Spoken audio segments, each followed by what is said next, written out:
परमपूज्य स्वामी स्वरूपानंद जीवन साहित्य दर्शन या डॉक्टर अशोक कामत आणि प्राध्यापक कुलकर्णी तथा स्वामी प्रज्ञानंद यांनी संपादित केलेल्या पुस्तकातील तिसऱ्या विभागातील आज ऐकूया प्राध्यापक डॉक्टर शैलजा कात्रे यांनी लिहिलेल्या श्रीमद भावार्थ गीता एक अध्ययन या लेखाचा भाग तिसरा.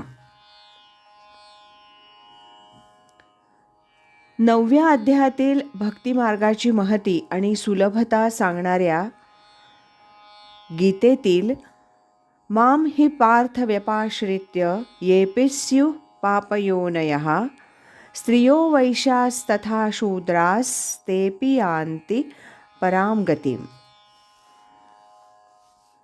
या श्लोकासाठी स्वामींनी एकंदर 13 साक्या रचल्या आहेत. विस्तार भयास्तव त्या सर्व इथं सांगता येत नाहीत, तरी अत्यंत योग्य दृष्टांताद्वारा श्लोकातील भाव कसा पटवून दिला आहे यासाठी गजेंद्र मोक्षाच्या साकीचा दिलेला दाखला पाहू. नकरे धरिला गजेंद्र आलो शरण जेधवा माते संकटातुनी तया तारुणी नेले परमगती ते. काय तयाचा देह पशुचा आला मोक्षा आड तरे मूढ ही माझ्या ठाई ठेवून निष्ठा गाढ. तसंच स्त्री शूद्र इत्यादी नरजातीतील भेद हे भक्तीत उरत नाहीत, हे वृक्षातील भेदांच्या दाखल्यानं किंवा ओहोळ नदी अशा पाण्याच्या साठ्याला मिळणाऱ्या निरनिराळ्या नावांनी स्पष्ट केलं आहे. ते असं वहाळ वोहळ नदी नद असे दिसती भेद अमूप गंगे मिळता ती स्वभावता होती गंगारूप. खैरचंदनादिकते नाना भेद तोवरी काष्ठी एकरूपती सर्व ही होती शिरता अग्निप्रांती.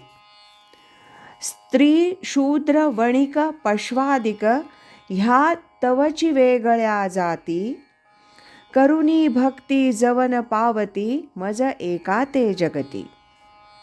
यावरून जो विषय सर्वांना उपयुक्त असेल, ज्याचं विस्तारानं स्पष्टीकरण करणं आवश्यक असेल, तर तिथं स्वामींनी विस्तार भयानं हात आखडता न घेता मुक्तपणे साक्या रचिल्या आहेत, हे यावरून दिसतं.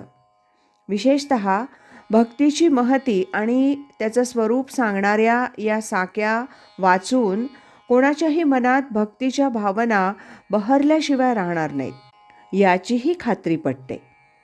अशा प्रकारची अंतःप्रेरणा स्वामींच्या या सहज स्फूर्त रसाळ साक्यांमधून सहजच मिळते. 12व्या अध्यायाच्या सुरुवातीला असलेल्या अर्जुनाच्या प्रश्नाचं सगुणोपासना करणारा आणि निर्गुणाचं ध्यान करणारा यापैकी कोणता भक्त श्रेष्ठ याचं विवेचन 10 साक्यांमधून स्वामींनी अत्यंत रसाळपणे केलं आहे. यापैकी शेवटच्या 10व्या साकीत मूळ गीतेतील श्लोकाचा एवं सततयुक्ताये या श्लोकाचा भाव आला असला तरी सुरुवातीला एवं सततयुक्ता याचं स्पष्टीकरण पहिल्या 9 साक्यांमध्ये स्वामींनी समर्थपणे केलं आहे. 15व्या अध्यायातील पुरुषोत्तम योगामधील अश्वत्थ वृक्षाचं वर्णनही स्वामींनी सविस्तर केलं आहे. मूळ संस्कृत 20 श्लोकांसाठी ज्ञानेश्वरीत 599 ओव्या आल्या आहेत, तर स्वरूपानंद स्वामींनी 67 साक्यांमधून हे गूढ आणि गहन शास्त्र दिलं आहे. अशा प्रकारे गीतेतील सर्वच अध्यायांचा ज्ञानेश्वरी आणि भावार्थ गीता यांच्या सहाय्यानं अभ्यास केला तर मोठा उद्बोधक तसंच रंजकही ठरतो. हे वाचत असताना तिघांच्याही समोरील श्रोता वेगवेगळ्या मनोवृत्तीचा आहे हे जाणवतं.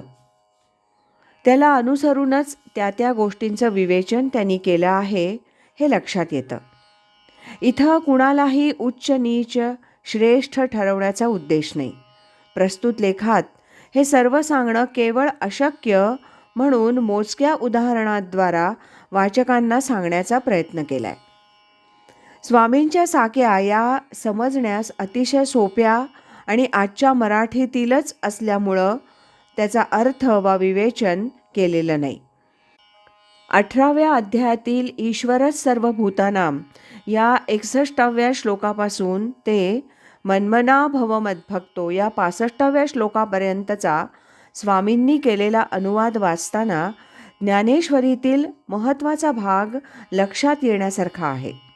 स्वामी म्हणतात, पार्था पाहे ईश्वर राहे सर्वभूत हृदयात, निजमायेने तोची खेळवी जगत्सूत्र निभ्रांत. घालून यंत्री माया सूची तो परमेश नियंत्री, भूते सगळी जशी बाहुली सूत्रधार कळसूत्री.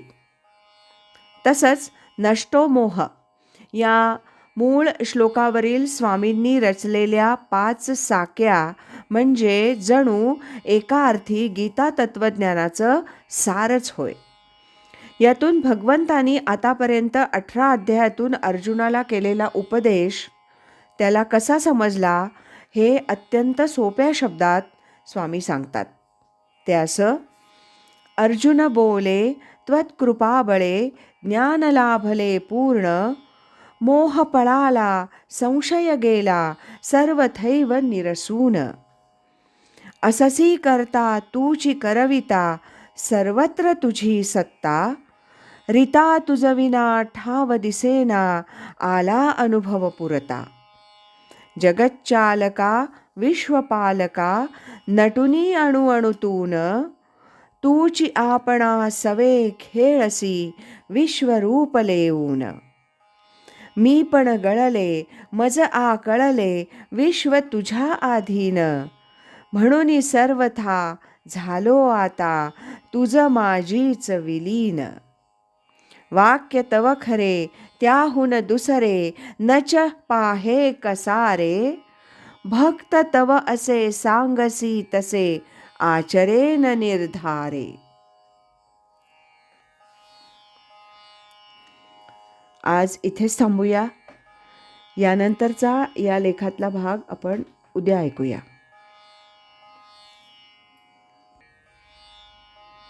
स्वामी माझा निरंजन, तोची सर्वा अधिष्ठान. अधिष्ठानी ब्रह्मानंद, श्री स्वामी स्वरूपानंद.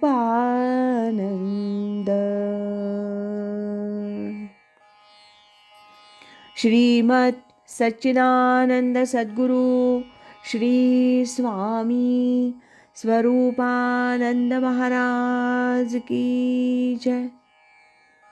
हरि ओम तत्सत.